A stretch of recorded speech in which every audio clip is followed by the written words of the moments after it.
Hey everyone. Hello, hello. Hey. Sorry, like make sure this is posting to the right groups and all that kind of stuff. So I hope there's people watching. So they're watching from somewhere. I don't know. We're like 3 different places going on. So that's good. Keep joining. Good to see you guys. Let's do some quick check-ins and then we'll tell you guys all what we're going to be up to today. So Deb Cruz, what's happening? Same as always, hanging in there. Stephanie, it's good to see you. You there, Stephanie? Oh, sorry. What did you say? It's good to see you. It's so funny. Like we weren't on last week for the first time in 2 years, and yeah, You get out of the habit, don't you? I was like just missing 1 week. I feel like I haven't I seen know. you. It's all new again. Yeah, no, I'm really good. It's wonderful here in the land of 10,000 lakes. It's a good Sunday. Got some lawn mowed. It's good. I did a lot of cleaning this week too. Christine, how are you? I'm good. I'm happy to be here. Happy to hear what Deb Ellers has to say about some happenings going on and listen to some music. Yeah, good. Yay, Ma. Hi everyone, it's good to be here and it's good to see your smiling faces. I've missed you all, and it's very hot, steamy and stormy here in Florida, so Oh really? send cold, please send cold. If you've got cold, send it to me. Oh, What's the weather? I'm curious. What's the weather? It's so humid, and it's storm season, so we're starting with all those really bad thunderstorms, and you go out and literally the minute you step outside of the door you're absolutely saturated because it's so humid. I think it was 98 before. oh, That was the temperature without the humidity. So, it's just, you run out of a morning when it's a little cooler and have an evening when the temperature drops slightly. But I mean, even I think it was 10 o'clock last night, it was still 88. oh my God. It was like, get back in quick. You must be melting. Yeah, it's 70. I just looked. It's 70 here at my house. Oh, wow. Yes. Yeah, it's kind of chilly here. Oh. Debbie said the heat index was 114 in Key West. There you go. Yeah. Wow. Yeah. Yeah. So hot. Deborah Eller's a little cooler where you're at, right? 57, sunny and breezy. It's perfect. Oh, Yay! The start of our Sailor Sea summers. You can't beat them. We love it. The price is the rainy and cold November and dark. So, it's all a trade-off. Yeah. I'm doing great. I'm really energized by some recent events I went to and some upcoming events we'll be talking about. So really happy to be here today. Awesome. Thanks for being willing to jump on. If there's anything going on that has anything to do with the dams or the Southern residents, Deborah Ellis is aware of and involved in. So thank you for being with us today. There was a couple of events yesterday, but the one I want to talk about and kind of kick off today is this. So remembering Tokite, a musical odyssey, and this is the Whidbey Saratoga Orchestra, and they did a song that 80 by 35 by 20, as we all know, is the size of the tank there in Miami, and which is still there, which is anyway. We could talk about other events there too, but this event was at the high school yesterday, and they're doing it again today at the Oak Harbor High School, which is why Howard is not with us and Deb, because they're there doing that. But they did take video of this performance yesterday at the high school, and I want to share it with you guys today. It's the beginning. You're going to hear them talk about a little bit about what it is, but it goes from her life, starting from Capture. And so it's an emotional song if you're connected, as I know that most of you are. Someone hearing it might not know, but knowing the story, you can feel the emotion in this it was well done. I'm not sure how else to say. So let me get that loaded because I want to share it with you guys. It's about 15 minutes. Thank you, Howard, for recording this and a few different pieces, and I was able to put it all together in one. So I apologize if it jumps. I very quickly tried to get this together, but I'm going to share it with you guys, and then we'll talk about other events that happened yesterday and in the last couple of weeks, and then what's happening in the next couple of weeks. So here we go.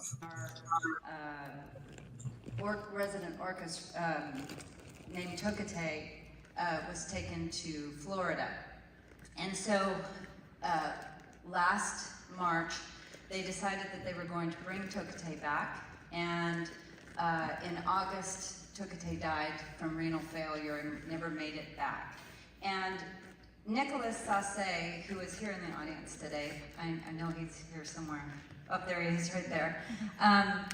He wrote a beautiful, beautiful, beautiful piece about this story. And it's a very intense story, and it's been a wonderful collaboration with the Orca Network, which I really appreciate the folks from there being here. And I wanted to play a couple of excerpts for you so you kind of understand what's going on. The first thing is that the composition is written in 3 parts, and 3 parts are Free TokiTV, Taken, and then Free TokiTV again. And it's important that you note that the first movement and the last movement are not the same piece, nor are they meaning the same thing. The first Free TokiTV is about the TokiTV prior to Pinko. She was, they think, 3 or 4 years old when they took her, and then they took her to Florida, and she lived in a concrete aquarium that was 80 by 35 by 20. So she swam around in this pen for 53 years. And so as you listen to this composition, I think it's important that we think about that. And the other thing is this is a very heart-wrenching piece, and for many it's very emotional. So we hope and believe that with the awesome talents of Nicholas, that this is a piece that begins the healing process for many of those where this story has really affected their life, especially here in the Pacific Northwest. So we hope that you enjoy this composition, and we'll do a couple of excerpts for you. So in this piece, first of all, TokiTV is represented by our fabulous principal bassist, Joe. And so there is a point in the composition that is very important because Joe leaves the orchestra and she goes somewhere else to be by herself. And that's a very important moment in the composition. The other note that you should all know is that the clarinets play sound. So I wanted to play the beginning of the composition just so you kind of understand what's happening in this. So this is the first excerpt.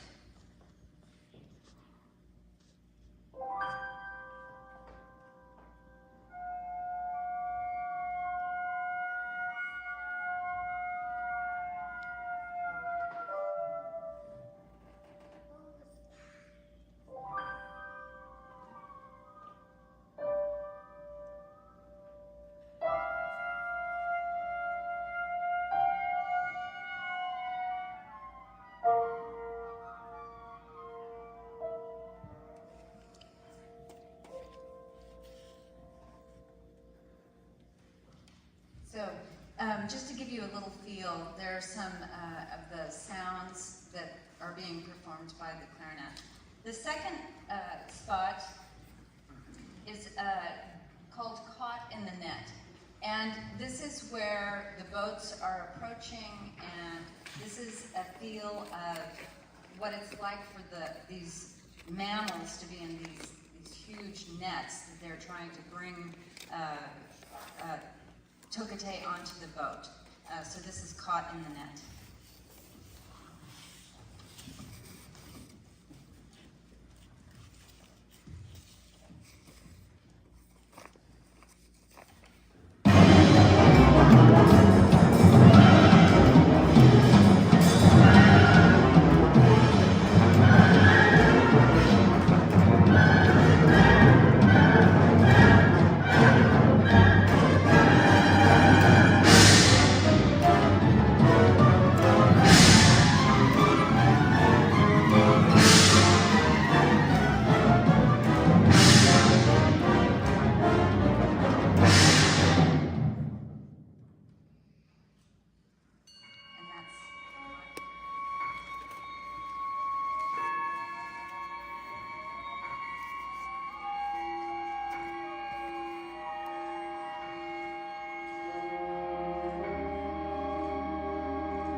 Wow.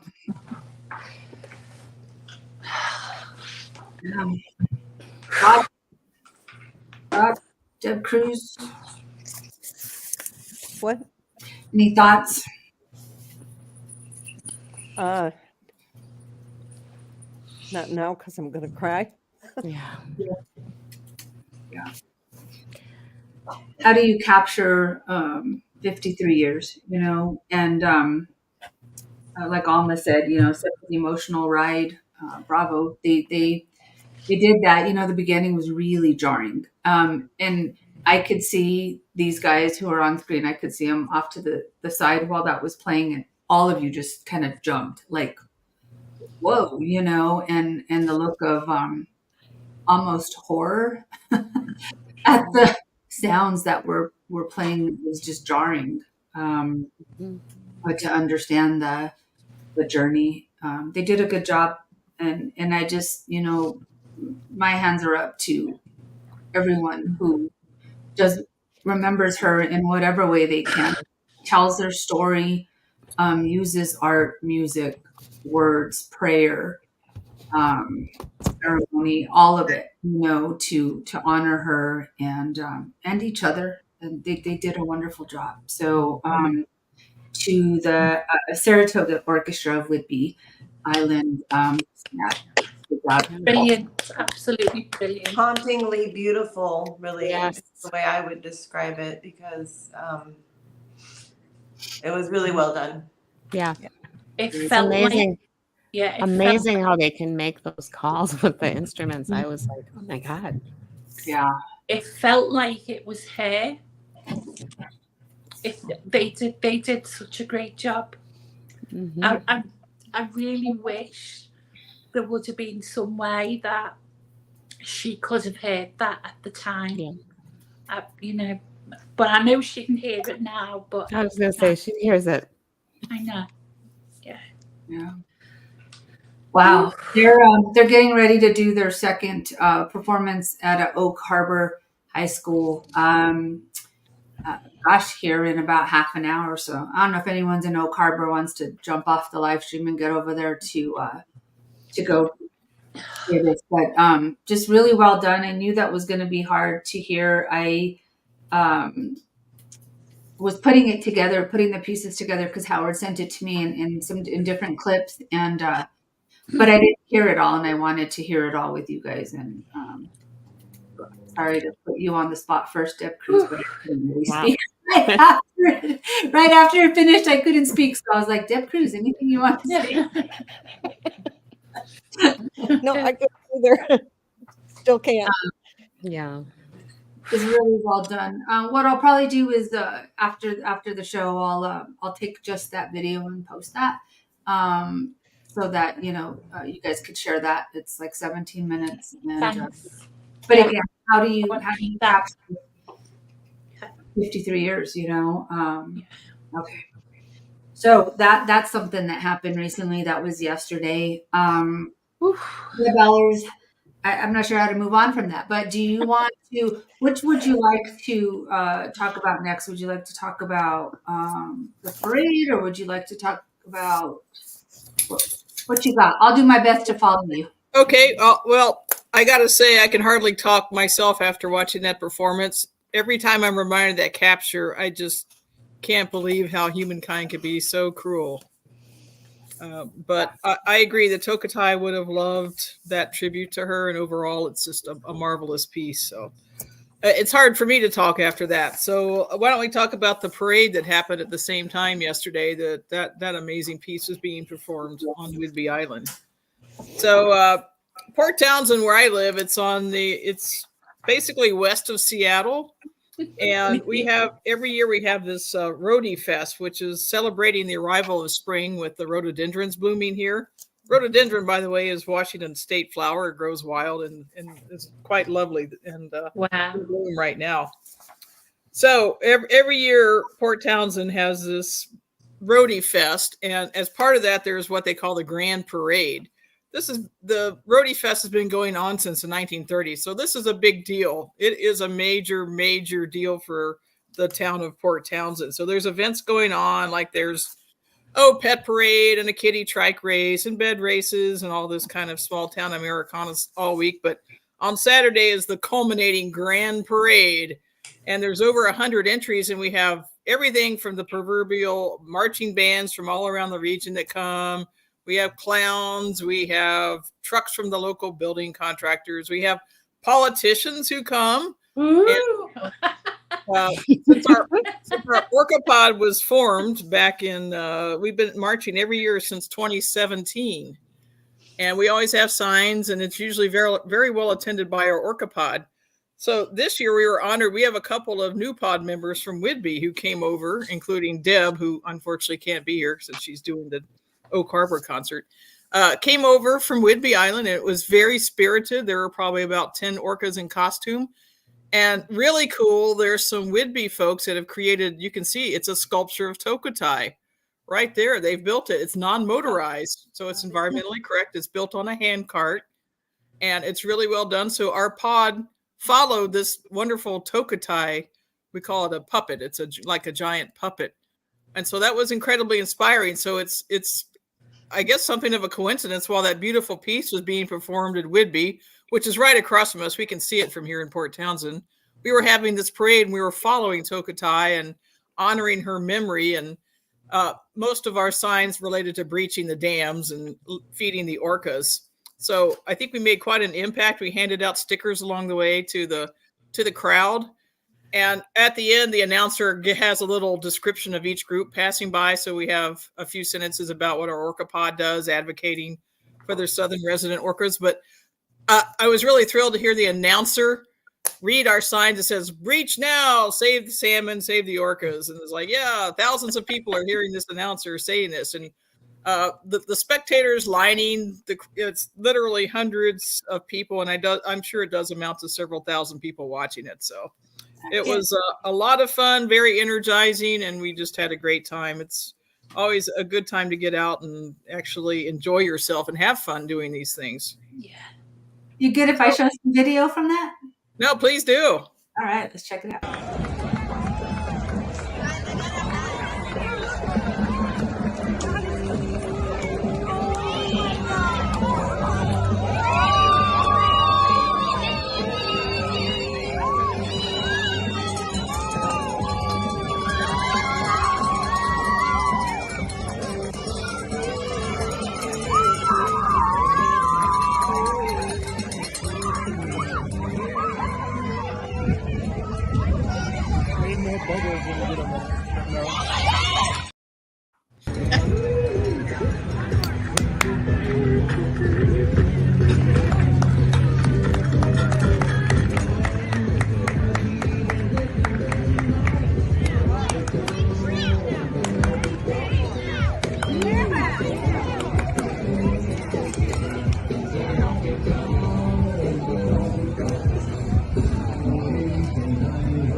Hey, yay! Yeah. So Well you done. can see it's a lot of fun. You guys, everybody should come out next year. We'll find orca suits for you, and you can march. I love how she has flowers on her. The puppet. It's just adorable. Just gonna say that. The Yeah. puppet's just adorable. Yeah, I love it. so everybody is supposed to wear a rhododendron. Of course, a lot of people don't, but I pinned one on myself, and somebody brought some to put on the puppet. So that was right in the spirit of things.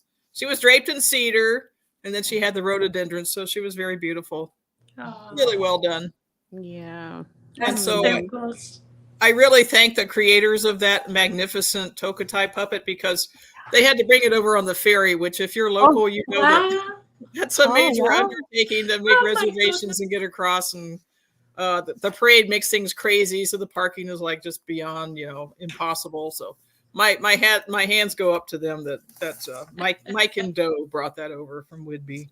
Well, that's It goes up to all of you. Yes. Yes. Yeah. absolutely, that's awesome, and that's what a conversation starter, right? No Like, kidding. It was a big That on hit. the Yeah, ferry. it was a big hit. There were some spectators that had signs that would rate you, like the ice skating competitions. They held up 10 when we went by, so we were really gratified by that.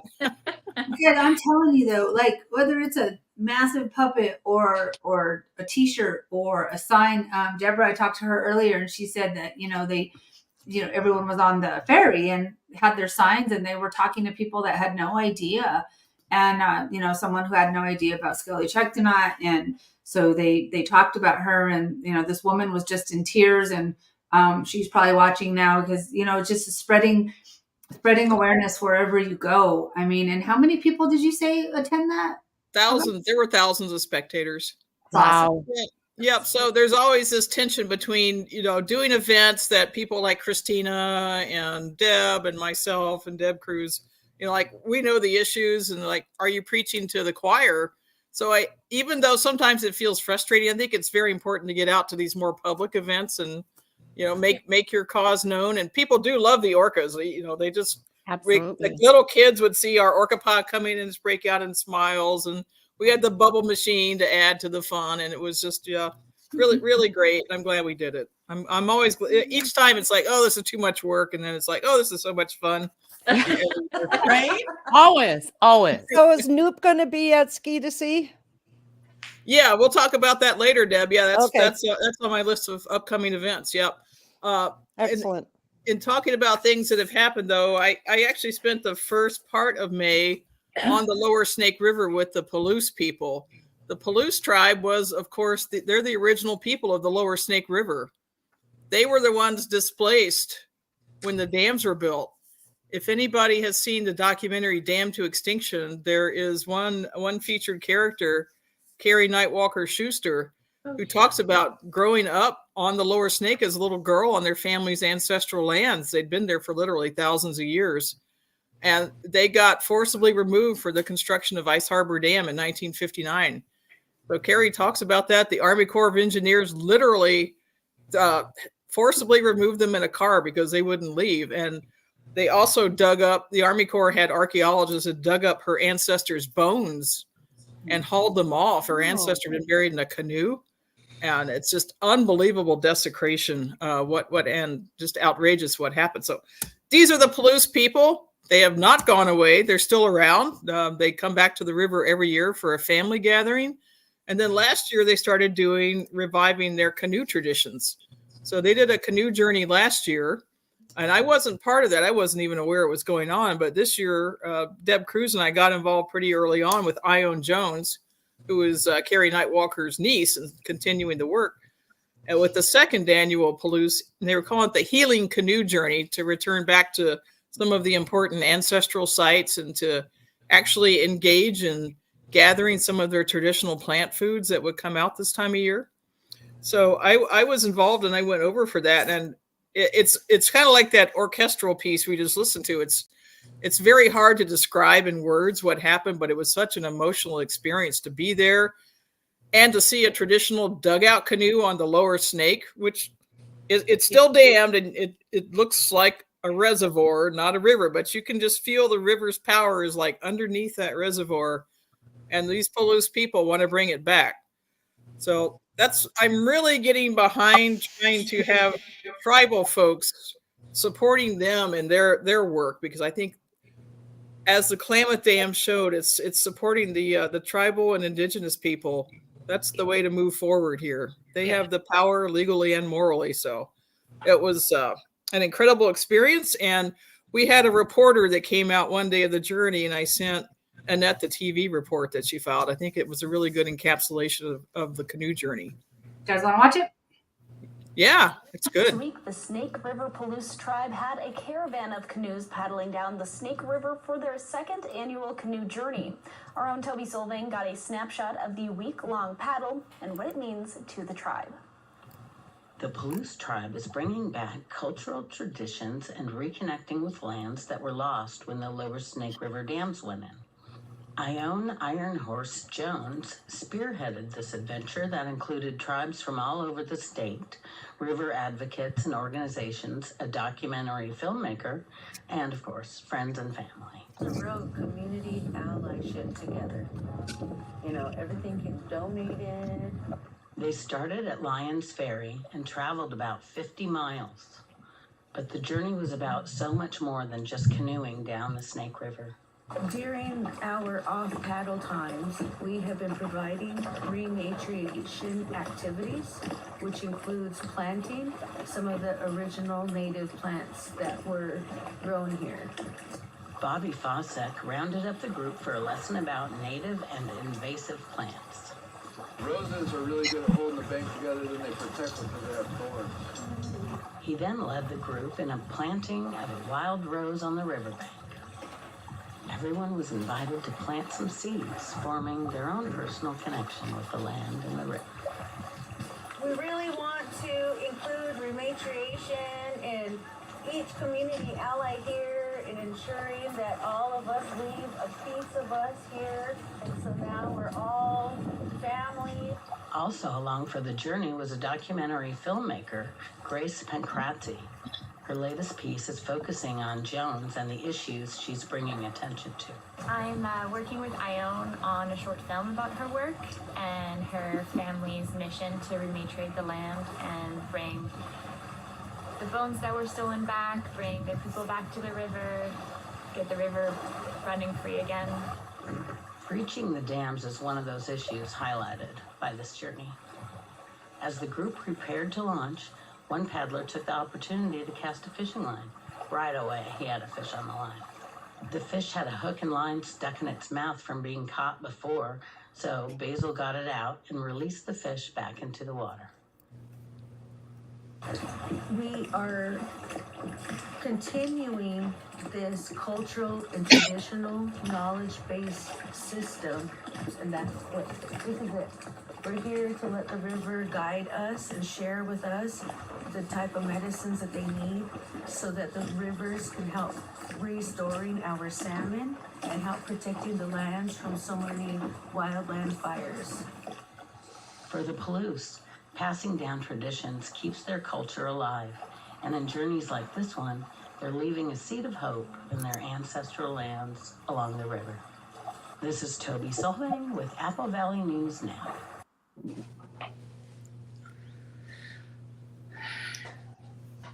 Woohoo! You can see it was just an amazing week, and I was so honored and privileged to be part of that.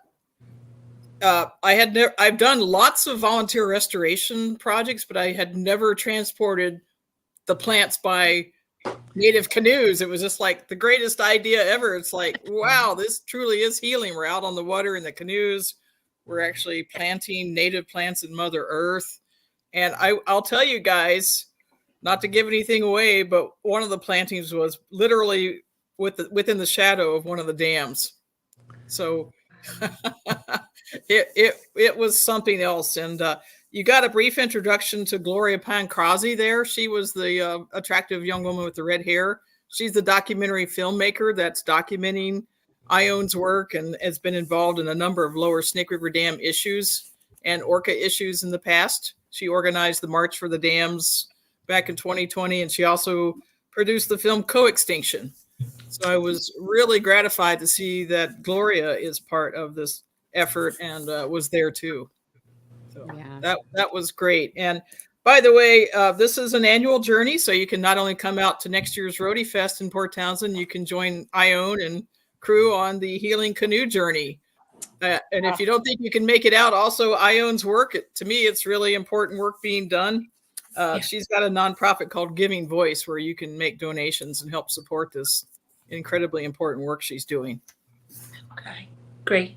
That's awesome. Awesome. That's awesome. Yeah. So I've been on the Lower Snake many times. I'm pretty familiar with it, but I went to some very special, just outstanding places, Ayers Boat Basin and Walker Canyon, just these dramatic cliffs. So not only is the Snake River supremely important for the salmon and therefore the orcas, but also a place of great natural beauty and wonderful wildlife habitat if we can get the wild river back.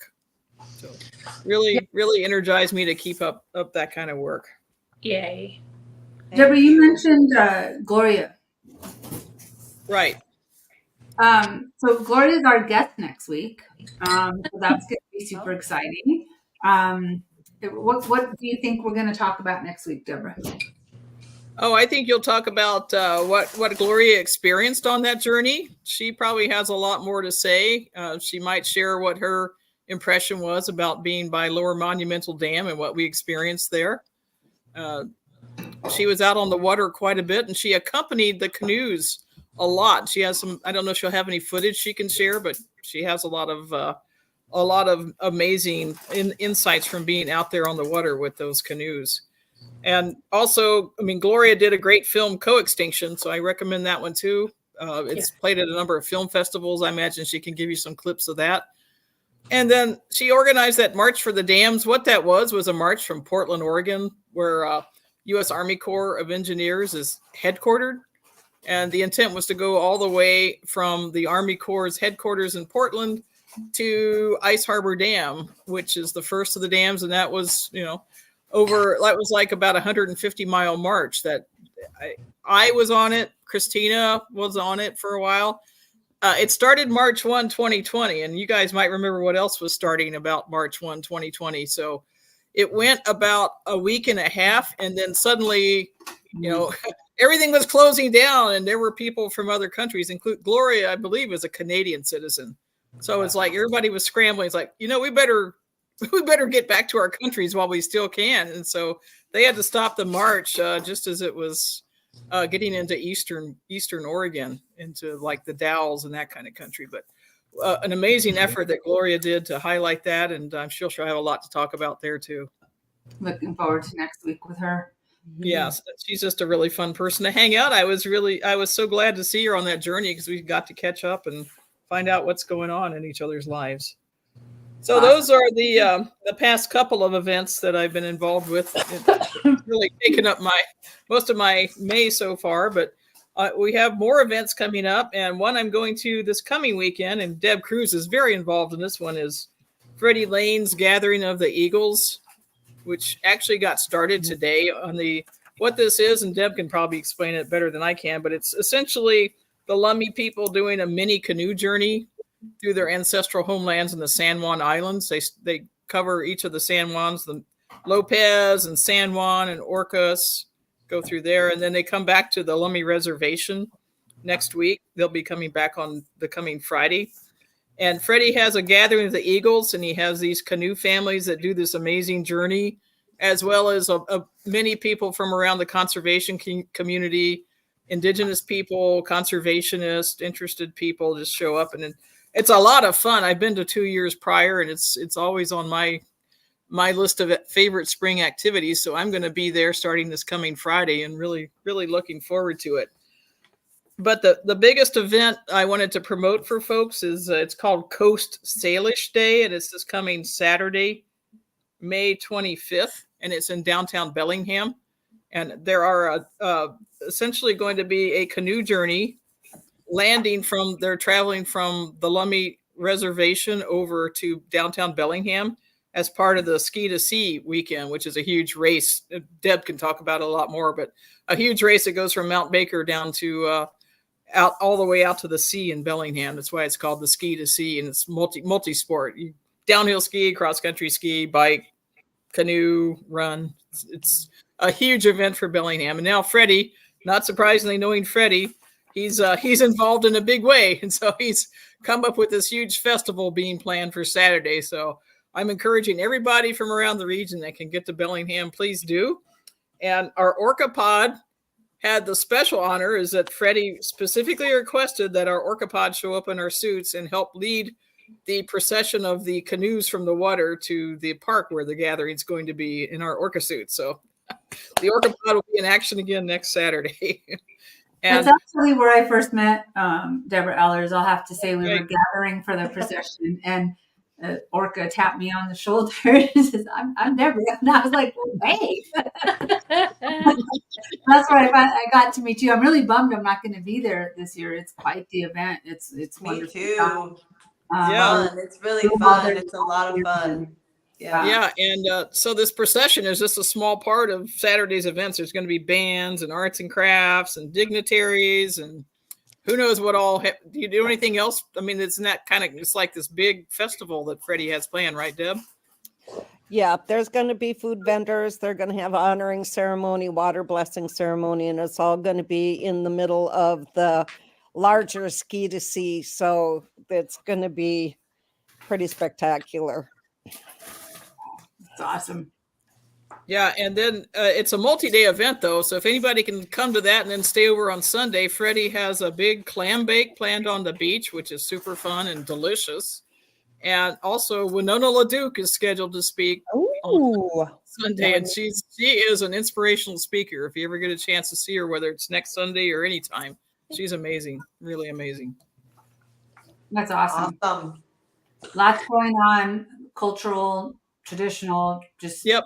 And then there's one more. I don't know if you saw it, Annette, because I emailed it to you, right? I just thought about this. There's a Free the Snake Flotilla being organized for June the 1st.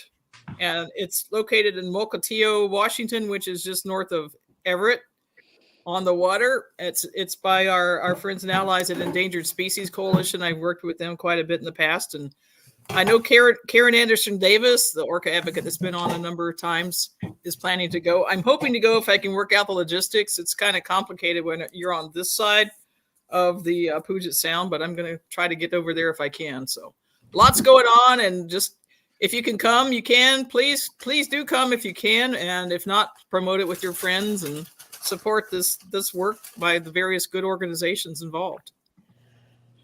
Well, June is Orca Month too. So there's going to be a lot of other activities taking place. it's a lot. May 1st to October 1st is wall to wall event activities. Yep, all over the summers are jam packed here. Yeah, absolutely. Awesome. And so maybe next week we do some more highlights on what's coming up after next week. I don't know, maybe we can. I'll check in with Freddie and see maybe we could check in live when we have a special guest for next Sunday, but maybe we can check in live, Gathering of the Eagles as well, and see we can maybe kind of intertwine the show there too, just for a live check in. It's just I'm really bummed that I'm not going this year. It's I love going. It's a wonderful event, and then there's stuff coming up in June. And maybe we can highlight those. Next week, Deb Cruz, you sent me something and I thought I had a screenshot of it ready to go, but I'm not finding it now. It's in particular is the June 12th symposium in Seattle, which is All Our Relations, Tribute to the Orca. And this is put on by Cecilia, which is Jay Julius, who's a member of Lummi Nation and longtime activist and advocate, not only for the people, but for Toki and for the Southern residents. And they have a number of speakers. I'm going to try to see. I had it up. I had it ready to go, and now I can't find it. So. Oh, okay. Yeah. So it's June 12th.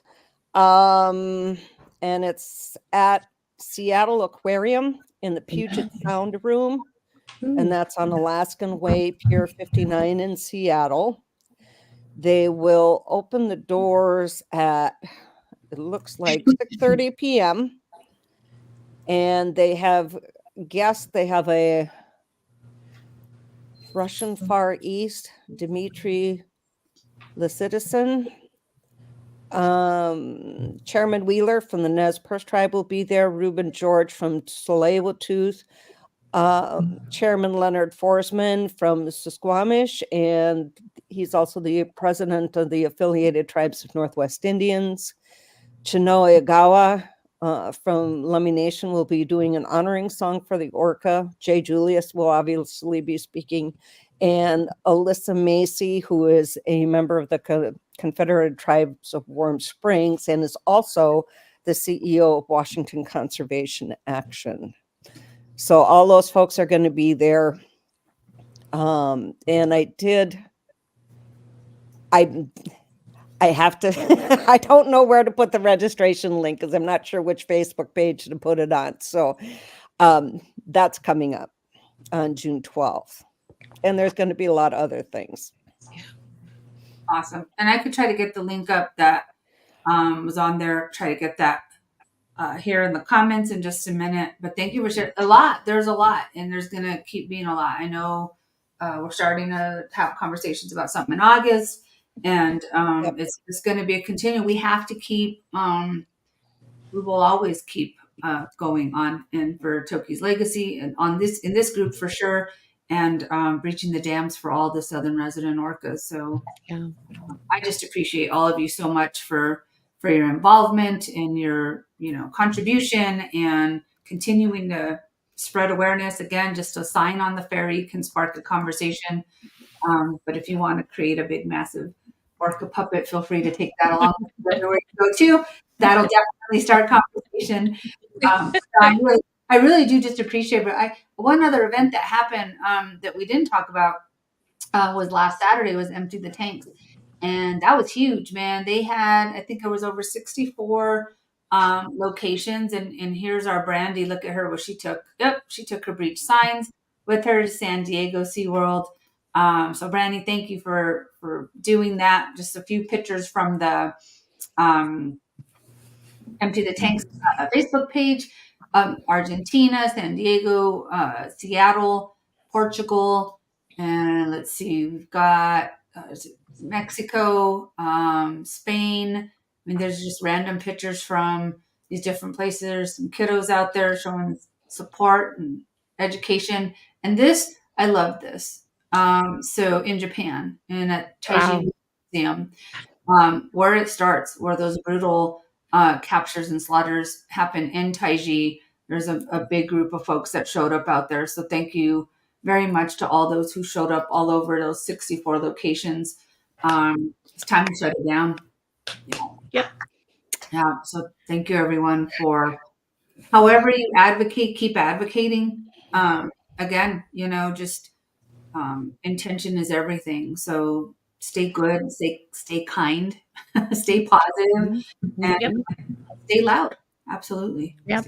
Yesterday was also the Pinco Festival. Yeah, there's just so much. Yeah. Much going on, and it's good. It's a good thing. We've got to keep it going. Christina, be talking about another event, another Breach the Dams event, and yeah, actually, I'm thinking about it for the end of June. So I'm getting with some people and seeing if that works. It may not be in the exact place that I wanted it to be, but that's okay. But it will be where it needs to be. That's what I have to say. It will be there, and we'll all be there, and we're going to breach those dams. We're breaching those dams. It's happening. So, yeah. Why don't we do just a quick, I know we're approaching the end of the show here, but why don't we do just a couple of quick myth busters? Okay. You good with that? Yep. So there's some myths about the dams being breached, and people get confused. So if you are sparking those conversations on the ferry or whatever, it's kind of good to know. So one myth is that endangered salmon and southern resident orcas can wait another decade. No, the fact is absolutely no. Actually, NOAA called for an urgent and immediate breaching in 2022. The 2023 agreement delays at least 10 years. These salmon runs are down to 1% historical returns. I mean, that's like super, yeah. Despite the 8 to 9 billion in failed partial measurements, we can't. That's absolutely a myth, because people think, oh, well, we have the hatcheries or whatever. It's not true. Look, when was the last time we even saw the K's or the L's? I mean, so obviously they're looking for food somewhere else. Anyways, the other myth, number 2, is the lower Snake River dams provide essential energy. The fact is, power from the lower Snake River dams is not even needed in Washington.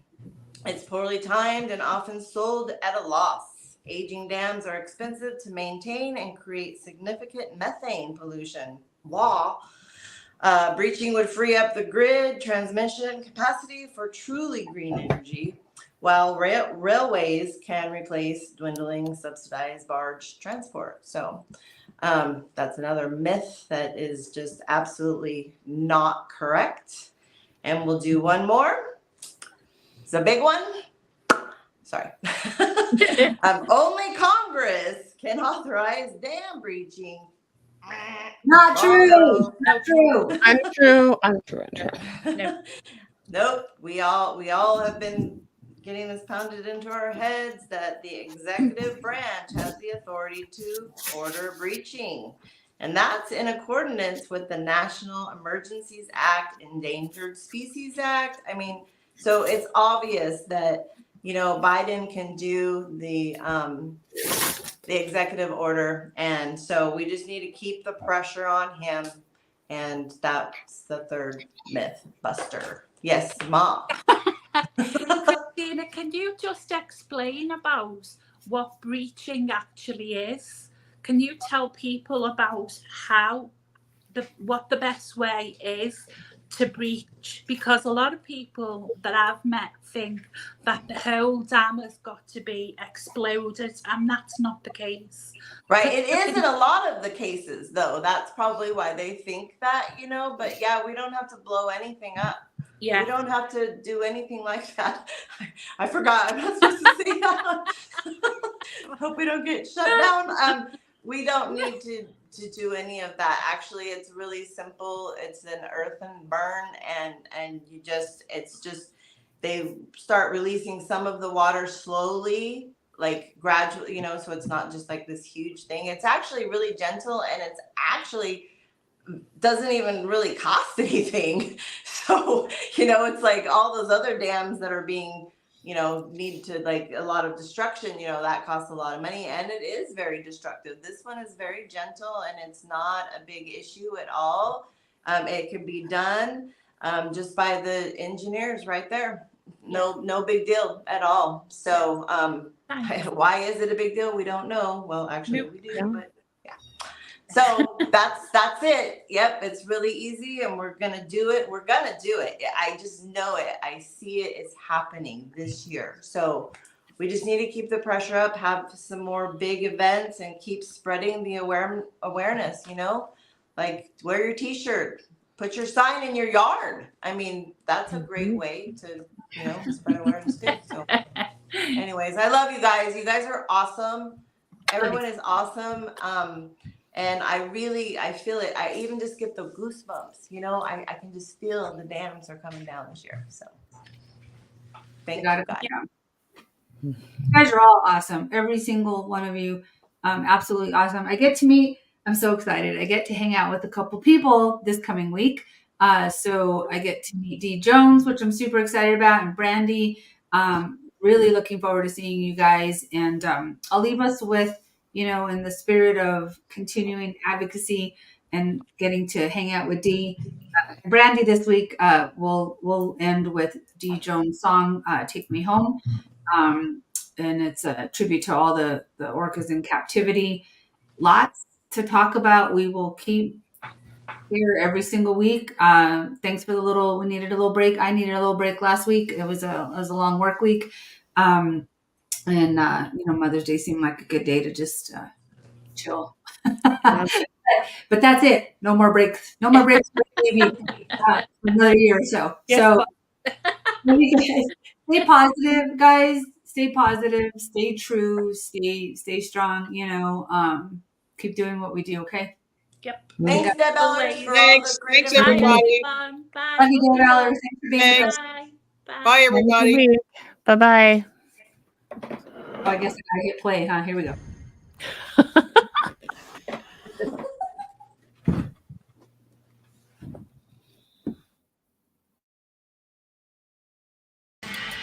Toki, Ulysses, Corky, and the 55 plus orca that's in captivity. This song is dedicated to you.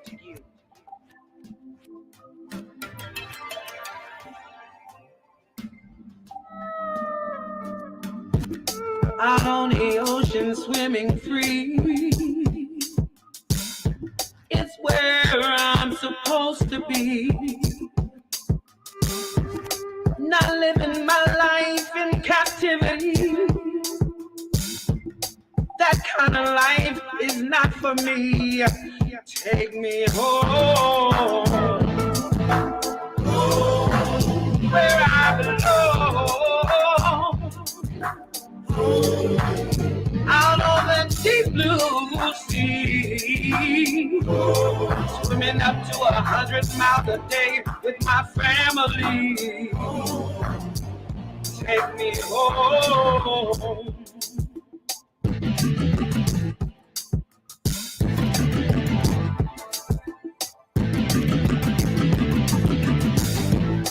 You took me away from my family. You took me away from my home, where I'm supposed to roam. You took me away from my home. Take me home, where I belong, out on the deep blue sea.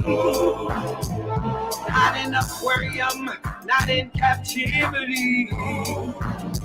Take me home, where I belong, out on the deep blue sea,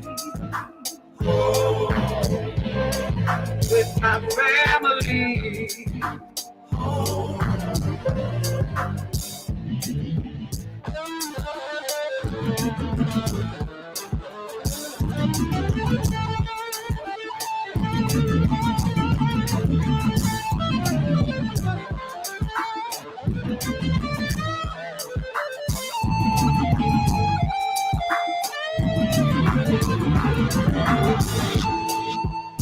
You took me away from my water